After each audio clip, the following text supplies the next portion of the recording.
She was not born of the desert, but the desert was claiming her all the same. It scoured her skin with wind-whipped sand and tore at the soles of her feet with teeth of shale and obsidian. She ran.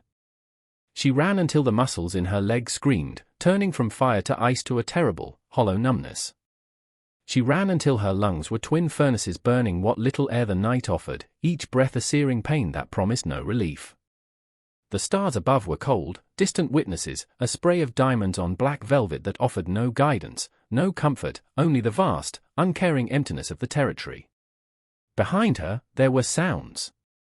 Not the natural sounds of coyote or owl, but the unnatural percussion of shod hooves on stone and the low, baying calls of men who believed they were hunting an animal, a piece of property that had foolishly wandered from its pen. They were the family, and she was their lost lamb, to be brought back to the fold with a shepherd's crook made of iron and leather. Her name was Abigail, a name they had given her, but tonight she was trying to shed it like a snake's skin, leaving it behind with the blood and the fear. The cliffs rose like watchtowers on either side, hemming her into a dry riverbed that was a scar on the face of the land. It was a path to nowhere. She stumbled, her ankle twisting with a sickening pop, and a cry tore from her raw throat. She fell, her body a tangle of limbs and ragged cloth, the hard ground an unyielding fist against her cheek. The hoofbeats grew louder, the voices clearer, filled with a righteous anger that was more terrifying than simple malice. She had broken their most sacred rule, she had chosen to be free. And for that, there was no forgiveness. She pushed herself up, crawling now, her world shrinking to the few feet of pale sand in front of her, illuminated by a sliver of moon. Then the ground simply vanished. She was at the edge of a precipice, a dark chasm that cut the world in two. Trapped. The hoofbeats were almost upon her. She had a choice, them, or the fall. He found her at dawn, a crumpled heap of calico and exhaustion clinging to the very lip of the canyon. The sun, a cruel and magnificent eye, was just beginning to bleed color into the eastern sky, painting the rocks in hues of blood and rust. His name was Caleb, though few living souls knew it. He lived with the silence of the high peaks, his only companions the ghosts of a life he had purposefully buried. He had seen the tracks first, one set of small, bare feet, brutalized by the terrain, and behind them, a half-dozen horses, ridden hard. He knew those riders, all their kind. Men who cloaked their cruelty in scripture and called their obsession divine will. He approached her cautiously, his heavy boots making no sound on the rock. He was a huge man, built of the same unyielding material as the mountains he called home, with a beard that was more shadow than hair and eyes that held the permanent twilight of old sorrows.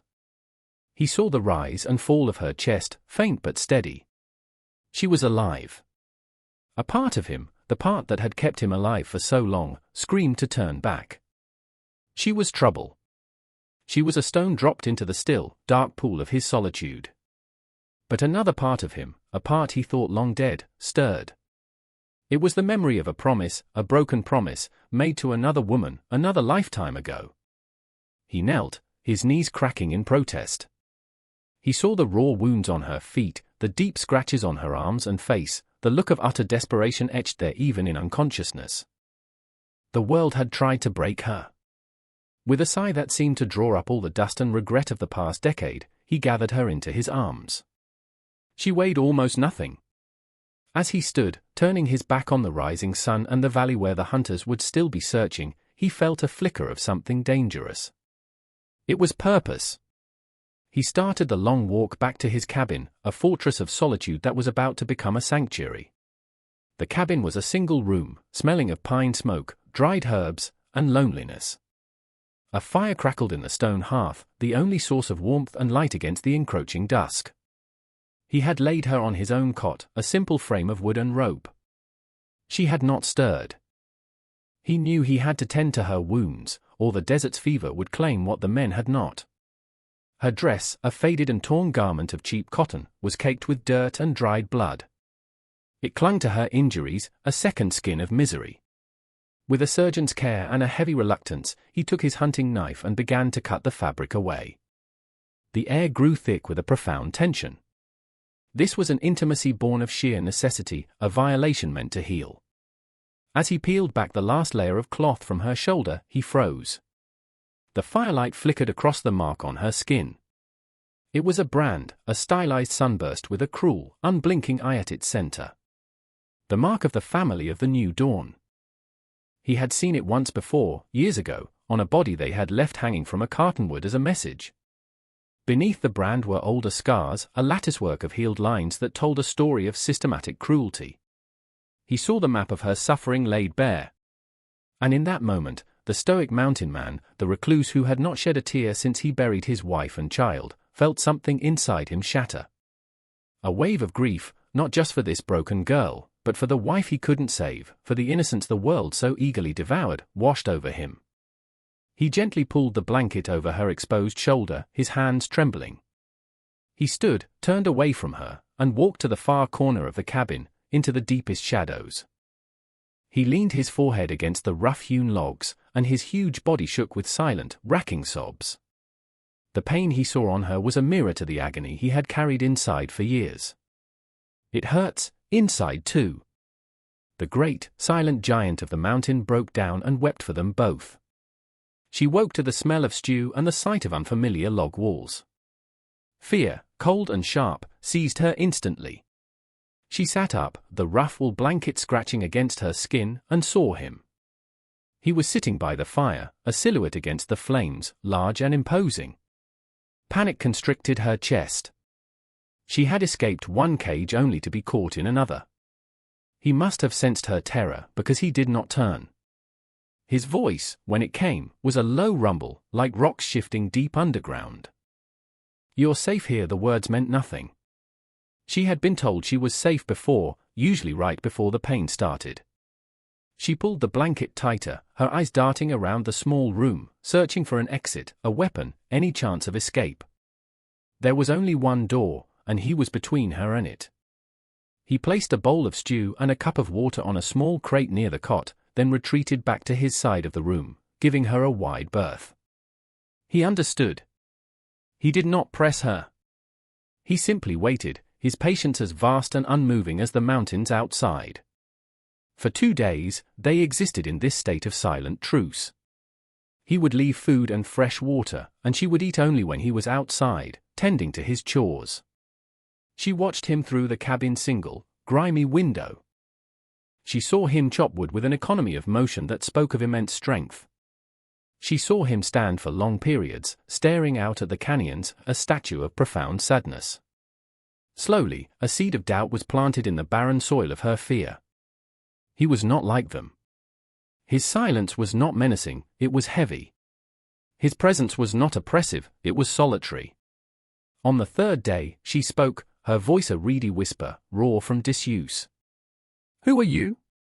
He finally turned to look at her, and in the firelight, she saw his eyes clearly for the first time. They were not cruel. They were haunted. "Caleb," he said. And then he said the words that confirmed her deepest fears. "The men who chase you are the family. This is their territory. They do not give up what they believe is theirs." The sanctuary suddenly felt like a trap once more. The silence of the high country was a lie.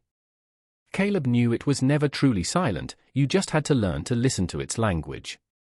He listened now, standing on a ridge overlooking the winding trails that led to his hidden valley. The wind whispered of pursuit. The bird sang a nervous song. And then he saw it, a glint of sun on metal, far below. 2 riders, moving slowly, studying the ground. Scouts. They had found her tracks. They were methodical. They were close. He moved with a speed that defied his size, melting back into the trees and rocks, a phantom in his own domain. He returned to the cabin, his face a mask of grim resolve. Abigail saw the change in him and her blood ran cold. He didn't say a word. He simply pointed to the small root cellar hidden beneath a loose floorboard. "Get in. Do not make a sound." No matter what you hear. Her eyes widened in terror, but she obeyed, scrambling into the dark, earthy-smelling hole. He replaced the board above her, plunging her into absolute blackness. Caleb took his rifle from its pegs on the wall, checking the action with practiced hands. He was no stranger to violence. It was ANOLD, unwelcome friend.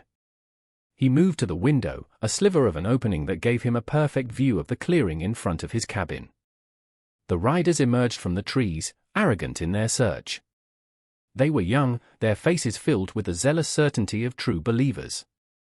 They saw the cabin as a prize, a place to rest and interrogate. They never saw Caleb. The first shot was a deafening crack that sent birds scattering for a mile. One rider fell from his saddle before he could even cry out. The second, stunned, reached for his own weapon, but Caleb was already working the lever on his rifle. The second shot was just as final.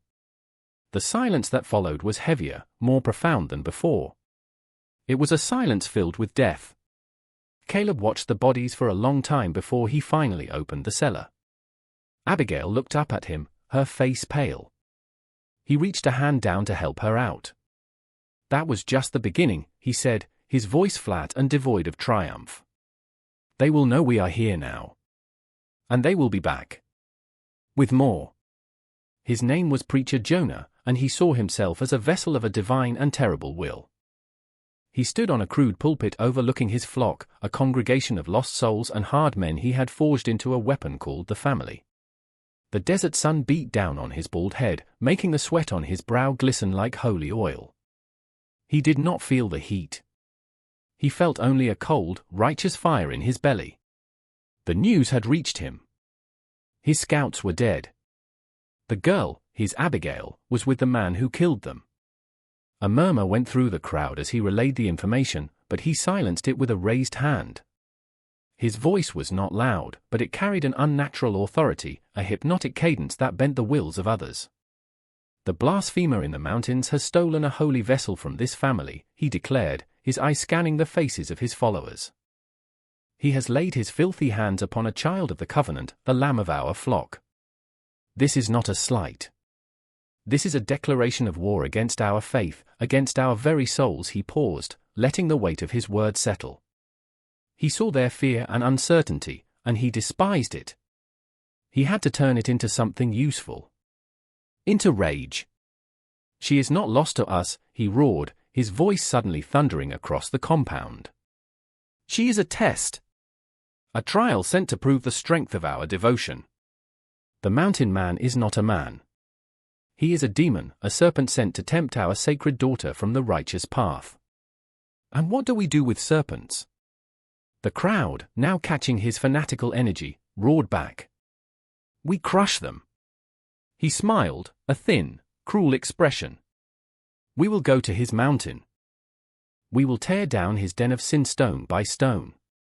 We will cleanse the sinner in blood and fire, and we will bring our daughter Abigail home. We will remind her of the love she has forgotten. Prepare yourselves. We ride to save a soul." He looked towards the distant peaks, his eyes narrowed. He was not rescuing a girl. He was repossessing property and erasing the one who dared to steal it. The knowledge of the coming storm settled over the small cabin like a shroud. There was no more illusion of safety, only the certainty of a final confrontation. The time for hiding was over, now was the time to prepare for war. A strange new rhythm developed between Caleb and Abigail. Words remained scarce, but a silent understanding flowed between them. They were no longer a man and a refugee, they were a garrison of two against the world.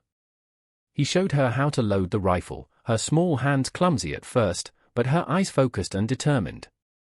She learned quickly. She was not a warrior, but she was a survivor, and she would not be taken again without a fight. Together, in the fading light of the day, they fortified the cabin. They barred the single door with a heavy log and boarded up most of the window, leaving only small slits to see and shoot through. Each nail hammered into the wood was a small act of defiance, a declaration that this small piece of the world would be defended. As they worked, a moment of stillness fell between them. The sun was setting, casting long, mournful shadows across the valley. It was beautiful, in a stark and lonely way. "Why?" she asked, her voice barely audible. "Why are you helping me?" Caleb stopped hammering and looked out at the dying light. He thought of the graves on a hill miles away, of the life he had fled. "Because no one helped me when I needed it," he said, the admission costing him more than she could ever know. He turned to her, his haunted eyes meeting hers. "What is your real name?" The one they didn't give you. A flicker of surprise, then a ghost of a smile touched her lips for the first time. "Anna," she whispered. It felt strange to say it, like reclaiming a lost part of herself. "Anna," he repeated, tasting the name. "My name is Caleb." In that simple exchange, in that shared moment of impending doom, something shifted. They were no longer just two people bound by circumstance. They were Anna and Caleb. A fragile alliance forged in the face of annihilation. He handed her a long, sharp skinning knife. "If they get inside," he said, his voice grim, "don't be afraid to use this." Night fell, absolute and suffocating. There was no moon. The stars were blotted out by a low, thick ceiling of cloud.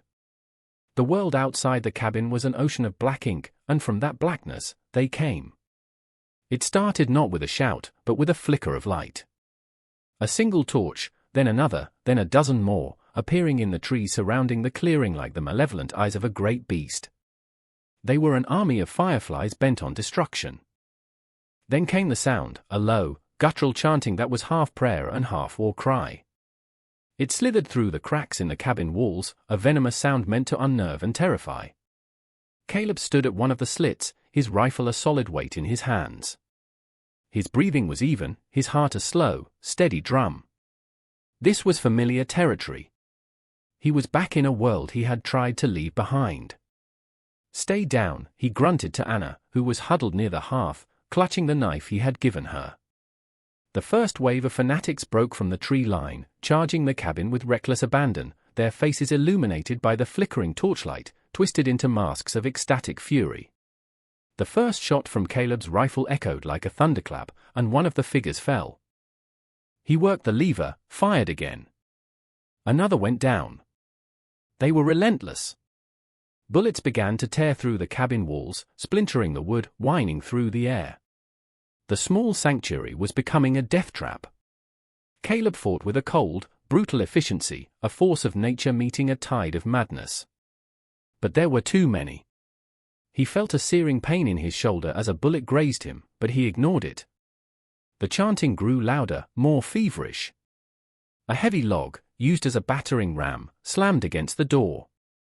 The wood groaned, the bar holding it straining. Crack! The door shuddered. They hit it again. And again. With a final, explosive crash, the door flew from its hinges. Figures poured into the darkened room, their eyes wild. At their head was Preacher Jonah, a pistol in his hand, his face a portrait of messianic rage. His eyes found Anna in the firelight. The lamb is found. The chaos of the breach was deafening. Gunshots exploded inside the small space, the flashes of light momentarily illuminating a hellish tableau of struggling bodies and desperate faces. Caleb roared, swinging his rifle like a club, felling one of the intruders, but another tackled him from the side, driving him to the floor. He fought with the ferocity of a cornered bear, but he was wounded, outnumbered. The world became a blur of pain and desperate effort. Through it all, Jonah walked calmly, untouched by the violence he had unleashed. He was an eye in the hurricane, his focus entirely on the girl cowering by the hearth. He kicked aside one of his own fallen men and stood before her, his shadow swallowing her whole. "Anna," he said, using the name with a mocking intimacy. "Did you think this mountain devil could protect you from your shepherd? From your God?" He reached for her. "It is time to come home. Time to be cleansed," and in that moment, something inside Anna broke. But it was not her spirit. It was the dam of fear that had held her captive for her entire life. All the pain, all the humiliation, all the righteous cruelty they had inflicted upon her, coalesced into a single point of white-hot defiance. He was not her shepherd. He was her jailer. As his hand reached for her arm, she lunged forward, not away. She moved with the desperate speed of a creature that had nothing left to lose. The skinning knife Caleb had given her felt like an extension of her own will. She screamed, a raw, ragged sound of pure rebellion, and drove the blade into Jonah's thigh.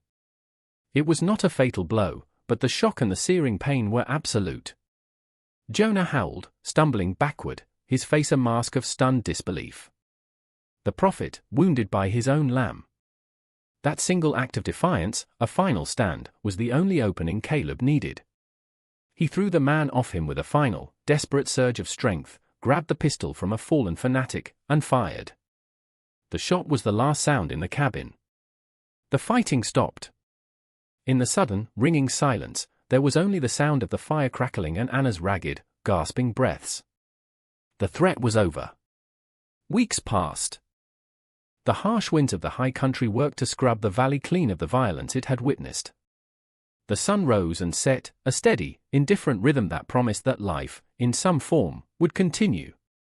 The broken door of the cabin had been replaced. The bullet holes in the walls had been plugged with mud and straw. It was a scarred place, but it was whole again. Caleb's shoulder healed, leaving a jagged line of new pink skin. Anna's feet, once raw and bleeding, were now tough, calloused by the mountain terrain. They were both scarred, inside and out, but the wounds were no longer open and weeping. They were healing. They rarely spoke of that terrible night, but it was always there, a shared memory that bound them in a way words never could. Their days fell into a comfortable routine. He would hunt and chop wood, she would tend to the small garden she had started, coaxing life from the unforgiving soil. They would eat their meals in a silence that was no longer heavy or awkward, but filled with a quiet understanding. One evening, sitting outside the cabin, they watched as the setting sun painted the sky in brilliant strokes of orange and purple. The world was vast and beautiful. "It's quiet," Anna said, her voice soft. Caleb nodded, looking not at the sunset, but at her. He saw the hope that was returning to her eyes, the strength that had always been there, now finally allowed to surface.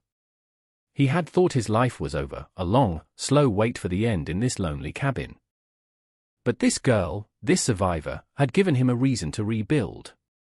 She had saved him just as much as he had saved her. Sometimes, the deepest wounds we carry are the ones no one can see. They are the scars on the soul, the fractures in the heart. But what does it take to heal a wound you cannot see? It doesn't always take a grand gesture or a miracle. Sometimes, all it takes is one person who is willing to stand in the dark with you. One person who is brave enough to see your pain and not look away. If you believe that even in the deepest darkness, a single light of hope can make all the difference, share this story so that others might find their own light.